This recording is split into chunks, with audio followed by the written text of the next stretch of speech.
नमस्कार शेतकरी मित्रांनो, सोयाबीन पीक हे महाराष्ट्रात जवळपास आता महत्त्वाचं पीक झाले।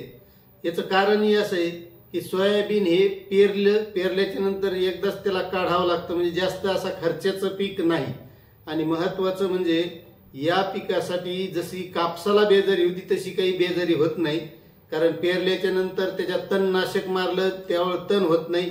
एखादी कोळपणी केली, एखादी खुरपणी केली तर तशा माध्यमातून ते पीक येतं।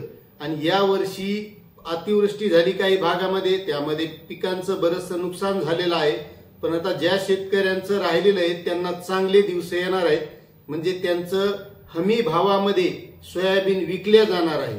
आता ते कसं विकल्या जाणार आहे, का विकल्या जाणार आहे आणि हे कसं घेतल्या जाणार आहे, याची खरेदी कशी होणार आहे, त्या संबंधीची सर्व माहिती आपण आजच्या व्हिडिओच्या माध्यमातून घेणार आहोत।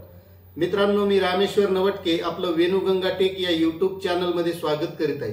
मित्रांनो, तुम्ही जर चॅनलवर नवीन असाल तर चॅनलला सबस्क्राईब करून घ्या, कारण आपण या चॅनलच्या माध्यमातून शेतकऱ्यांविषयी जी नवनवीन माहिती आहे, शासनाचे नवनवीन JR असतील, पीक विम्यासंदर्भातली माहिती असेल, अशी सर्व इत्थंभूत माहिती आणण्याचा प्रयत्न करत असतो। त्यामुळे आपण जर नवीन असाल तर चॅनल सबस्क्राईब करून ठेवा, म्हणजे यापुढे जी काही नवीन माहिती येईल ती आपल्याला ऐकायला मिळेल।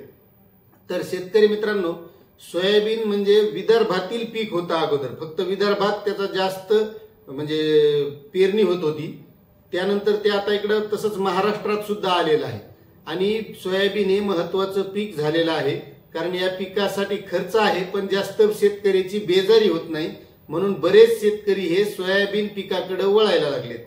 आता सोयाबीनकडे वळायले पण सोयाबीनला भाव भेटत नव्हता।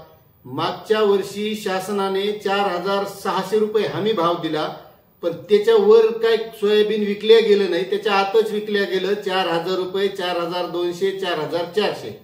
आता काही शेतकऱ्यांनी मागच्या वर्षीचं सोयाबीन या वर्षीपर्यंत आणि काहीनं तर आज 2 वर्षीचं सोयाबीन सांभाळून ठेवलं होतं, कारण एका वेळी सोयाबीन 8, 9, 10 हजार रुपये विकलं होतं।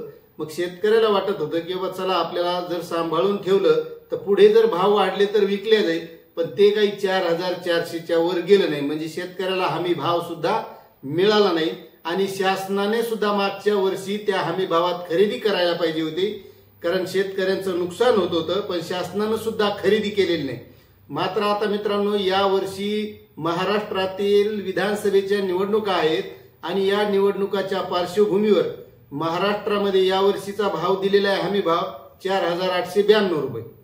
आता 4892 रुपये भाव दिलेला आहे आणि आता बी सोयाबीन हे 4892 रुपये भाव असून 4400 ते 4200च्या वर काही धकायला तयार नाही।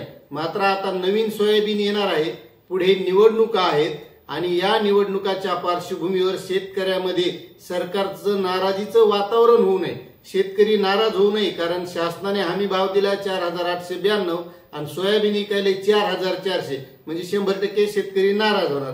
आता शेतकरी नाराज नाही होऊ द्यायचा, उद्या निवडणुकीत आपल्याला याचा फायदा झाला पाहिजे, म्हणून आता केंद्रीय कृषी मंत्रालयाने सूचना काढलेली आहे आणि महाराष्ट्र सरकारला सांगितलेलं आहे की आपल्याला आता हे सोयाबीन हमी भावामध्ये खरेदी केंद्र उघडून खरेदी करायची, आणि त्यासाठी त्यांनी सूचना सुद्धा दिलेल्या आहेत मित्रांनो, आणि त्या संबंधित त्याची खरेदी होणार आहे। आता त्या सूचना दिलेल्या आहेत मित्रांनो नाफेड आणि NCCF ला।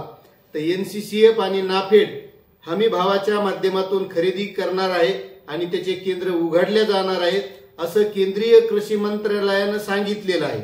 आता यापुढे पुन्हा खरंच उघडतेत का, खरंच खरेदी होती का, हे सुद्धा महत्वाचं आहे, कारण सूचना आली पण ती म्हणजे होण्यामध्ये जे काही अडचणी येतील पुन्हा किंवा होईल का नाही हे सुद्धा आपल्याला बघावं लागणार आहे। मात्र सध्या तरी शेतकऱ्यांना, जे सोयाबीन उत्पादक शेतकरी आहेत, यांना दिलासा मिळालेला आहे की आपलं सोयाबीन 4800 रुपये 892 रुपये भावानं हे नक्कीच विकल्या जाणार आहे।